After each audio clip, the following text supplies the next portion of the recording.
What's up? What's good mga Lods? Kamusta kayo? Alam ko na okay kayo dahil yun ang lagi natin hinihiling kay Lord. And anyways, welcome back dito sa channel natin ulit mga Lods, no? And ngayon pa lang nagpapasalamat na ako sa inyo. At nandito ulit kayo. So, another another day of, daily, what do you call that? A daily simple life ng buhay dito sa Amerika. Gagawin natin. Wala naman masyadong special, but yeah, nakikita ko yung yard natin nung nakaraan, di ba? Nakita natin na fertilize natin. Ngayon, sobrang haba na naman. And hindi ko pa namomow yun actually. Labas tayo, tingnan natin sa labas. So kailangan na natin gupitan yan. And para magawa natin yun is kailangan natin bumili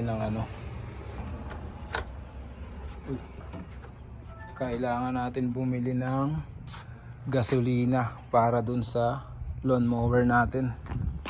And medyo matataas na yan mga Lods. Yung ang ilaw ko dun natabunan na yung iba eh. So kailangan na natin anuhin yan. Ito papakita ko sa inyo yung yung ilaw eh, no? Natabunan na, taas na eh, mahirap na. Baka madaanan tayo ng nung nag-check, fine pa tayo, di ba? Nabanggit ko rin dati, di ba, na nabanggit ko rin na tawag na ito, nabanggit ko rin dati na yun nga, pagka sumobra yung taas sa limit, which is 6 inches, baka ma-fine tayo. Eh yan, hindi pa naman 6 inches siguro yan. Yung iba hindi pantay-pantay eh. Pero yung iba sobrang makapal na talaga mga Lods. So kailangan natin bumili ng gas. Ay no, dyan ang kapal na dyan, tsaka doon. Well, ganun din naman eh, magpapagas na rin ako, papagasan ko na rin yung kotse. Pakita ko sa inyo, matataas na, di ba? Mataas na yan, mataas na yan mga Lods. Yun nga, magpapagas din naman ako, so bibili na tayo ng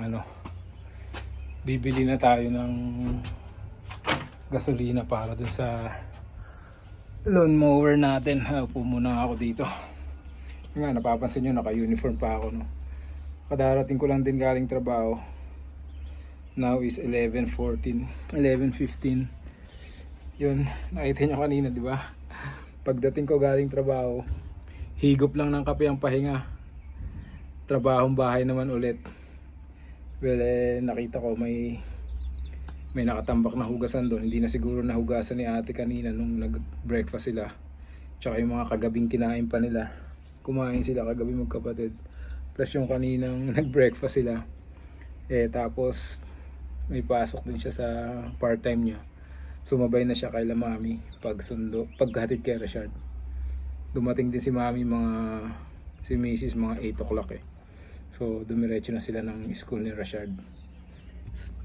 Sumabay na nga si ate. So siguro hindi niya na nahugasan. Like I said before dun sa mga previous vlogs natin, no, na walang iba ditong gagawa kundi tayo lang. Hindi naman natin afford talaga kumuha ng katulong dito eh. So tayo lang talaga yung gagawa. So kung sino yung libre, kung sino yung bakante, yun na lang yung gagawa. And kaya tulungan lang din talaga, tulungan lang. So yun, anyways, day off ko ngayon. But I don't know kung papapasukin ako kasi kanina bago ako umalis ng opisina is kinausap ako ng dispatch namin. Tinanong niya kasi alam niya eh, nakita niya na off ako. Tinanong niya kung willing ako mag-pick up mamaya if ever hindi makapasok yung isa namin kasama dahil medyo may konting problema lang siya sa driver's license niya. And sabi ko since medyo nung isang araw is short hours ako. Sabi ko sige, pick upin ko na lang din. Kung tatawag lang naman siya, no. So yun lang yung sigurong gaganapin ko ngayon dito sa bahay. Kailangan ko lang talagang maputulan yan, ano yung loan, mabawasan yung loan natin, no. Kasi yun na, baka ma-fine tayo. Sayang din yung $50 mga lods. Pang isang ano rin yun, full tank din yun. Ngayon medyo bumababa yung gasolina eh. Nag-average lang siya ngayon ng $4.05. Nung mga nakaraan halos mag $5. Pero mataas pa rin yun talaga, yung $4 na yun. Kasi dati hindi umabot ng $4 eh. Natatanda ko nga dati parang hindi umabot ng $3, parang 2 something lang per gallon. Syempre, yun nga, gawa nung aberya dun sa, sa Middle East.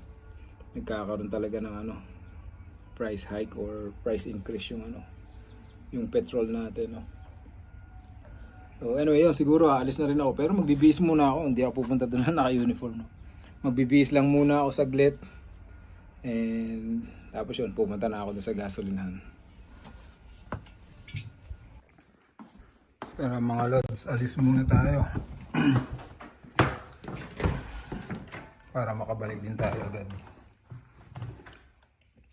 Pero kailangan natin dalhin yung siyempre yung galon. Nandito yung galon eh.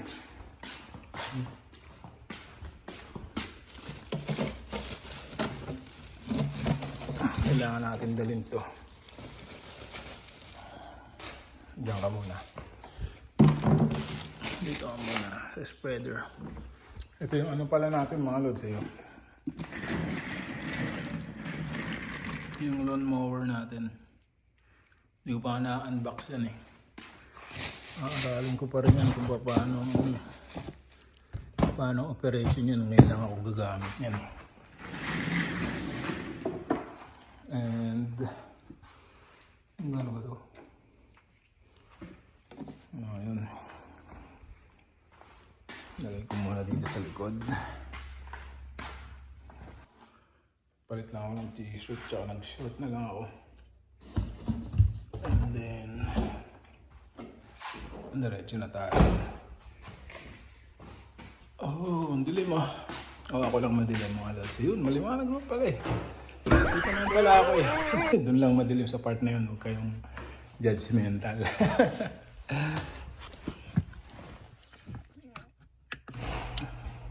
Tara na.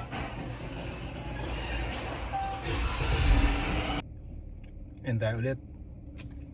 Taan nyo, tingkad ng araw. Kaya ang plano ko mga lods, pagbalik natin pag nakabili na tayo ng gasolina, mamaya ako natitirahin yan. Pag medyo lumilim na, pag medyo bumababa na yung araw, mahirap yung ganyan, tapos puyat, masakit sa ulo yan. Ay. Ito yung bahay na katabi namin, nalagyan na ng lawn. Medyo alam ko patapos na yan eh. Tapos na yan eh. Dinidiligan na nga yung lawn eh. Nalagyan na ng lawn. Dinidiligan na. Okay na yan. Yung sa kabilang side namin, yung sa left side, ewan ko ano nangyari doon. Parang hindi yata nagkaigi doon sa buyer. Kasi dati yun nga, nasabi ko na rin sa mga nakaraan vlog ko na may tumitingin na dun eh. Actually ilang families yung tumingin na dun eh. Tapos nung nakaraan nga may nakita kami, parang may nilalagay sila, naghahakot. And then kinabukasan nakita namin, hanggang ngayon may kortina na. So we were like thinking na siguro may lilipat na nga dyan. Kaya lang ngayon, biglang nilagay na naman nila yung nilagay na naman yung banner doon sa garage door.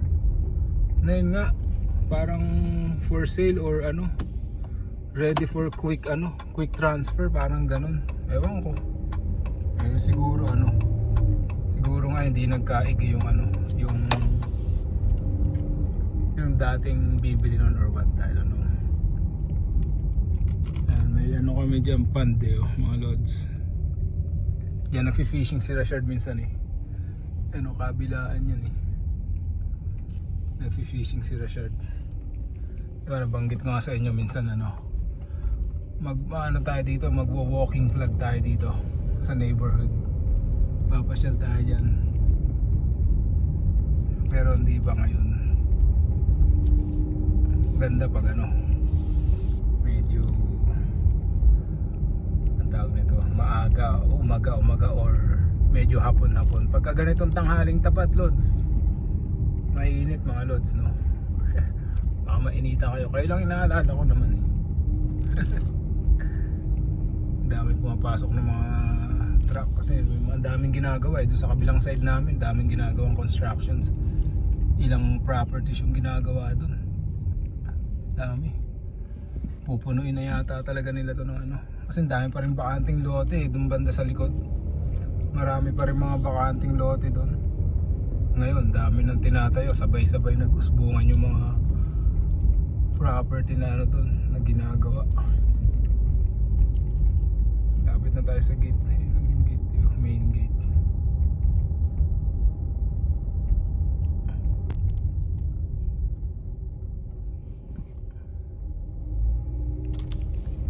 Papunta yon yung gasolinahan na pupuntahan natin. Sige, mamaya na lang ulit mga lods pagka hindi naman ganun kalayo yun eh, malapit lang yung gasolinahan eh. Alright, mamaya na lang ulit. Dito na tayo, ngayon lang yung gasolinahan. Ito na yun yung yung letter M, Marton. Pero may dadaanan lang ako dito saglit. May titingnan lang or may pupunta lang ako saglit dito. At may titingnan tayo mga lods. Groceries dito Strack and Van Til.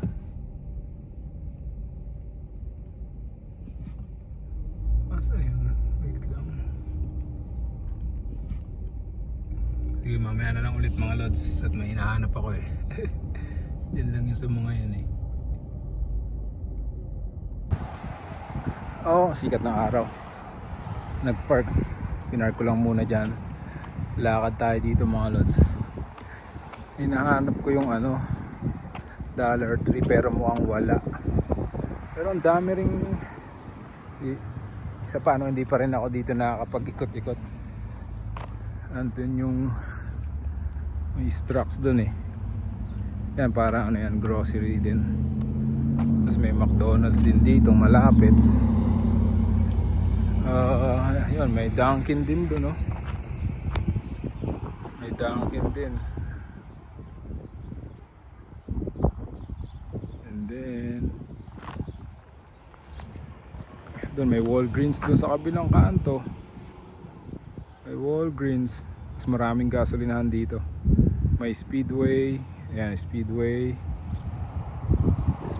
gas station. Tapos dyan sa likod ng McDonald's na yan, nandyan yung yung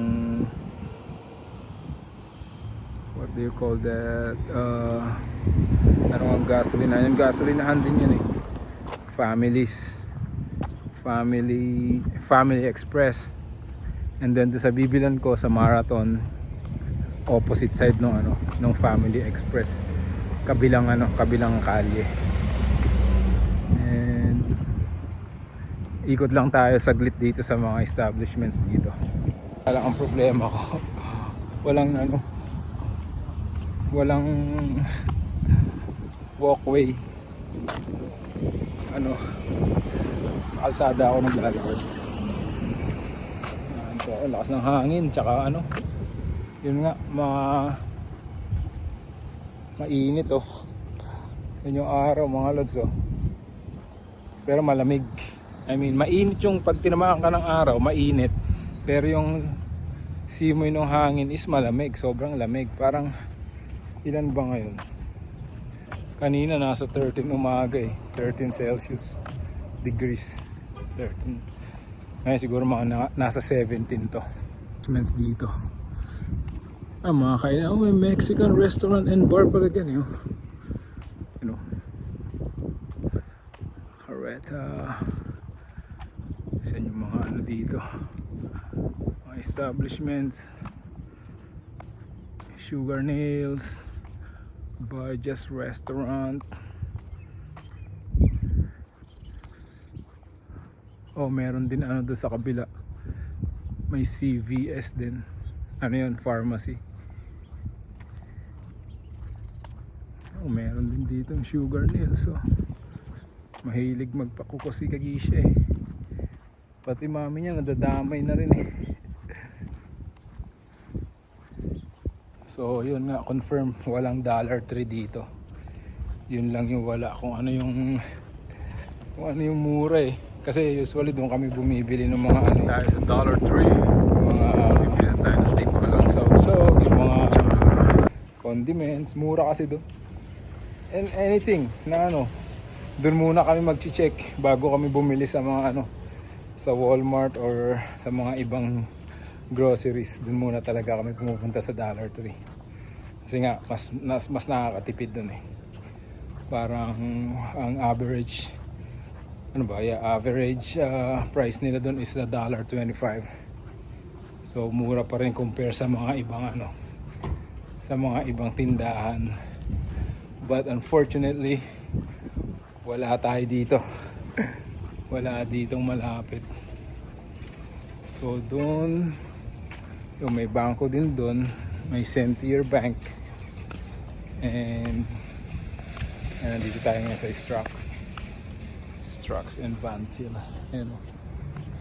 Ano yan? Grocery. Malaking grocery din yan. Ayan o. Malaking grocery din yan mga lods. And yeah, balik na tayo dun sa kotse. Kasi nga walang $3.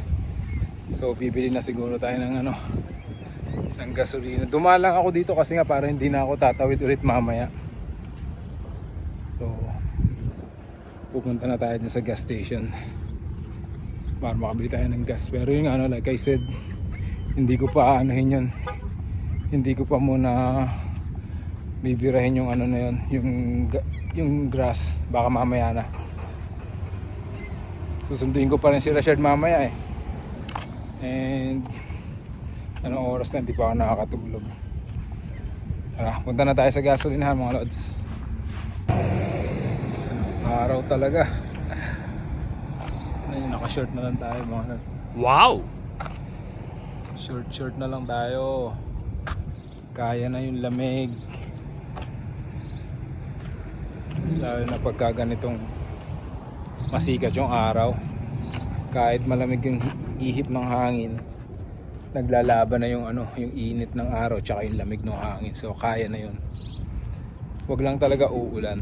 Pag umulan tapos ganyang malakas yung hangin, yun malamig pa rin talaga. Talagang nagda-drop pa rin yung ano, temperature.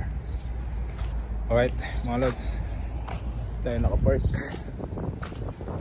Let's go na. Dito tayo pupuntang gasolinahan mga lods. Yan. Go na pala tayo.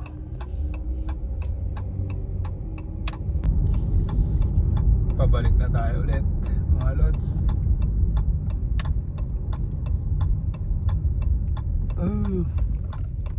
Hindi ko alam kung makakatulog pa ako nito. Pero hindi ko muna gagawin yung ano, yung dam nga.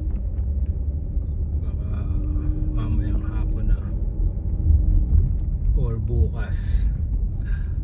Pagka siguro ngayon tatry ko munang ano, pagdating sa bahay tatry ko munang makatulog maski konti. Kasi maya maya nga susunduin ko na sila Rashard at si Ate Keisha. So nandito na tayo, malapit na tayo sa bahay.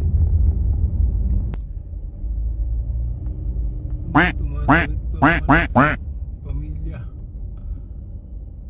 Meron silang 4 cute na ano, mga anak. Dito na tayo sa bahay mga lods. And may pinapagawa nga rin pala si Ate Keisha. Yung ano, yung, ang tawag na ito, yung griller. I mean, kailangan ko linisin kasi may bisita daw siya dito sa Sunday. Magba-barbecue daw sila.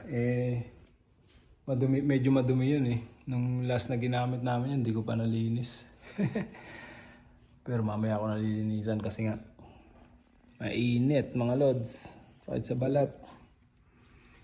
And saglit lang naman yun. Kukuskusin lang natin ng konti yun. Tapos uhugasan ko ng tubig. Okay na yun. Meron daw siyang darating na bisita sa Sunday. So, yun lang muna mga lods, no? Tatry ko muna makatulog maski konti.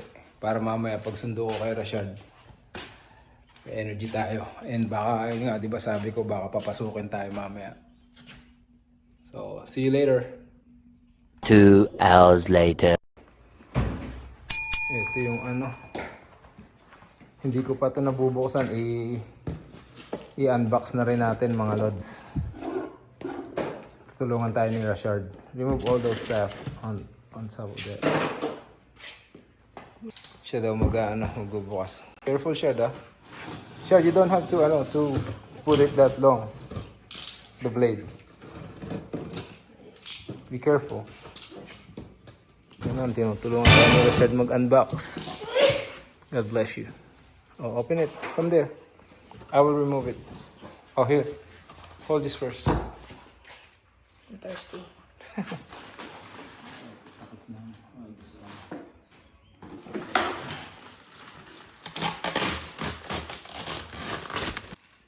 So hindi natin magagamit to mga lods.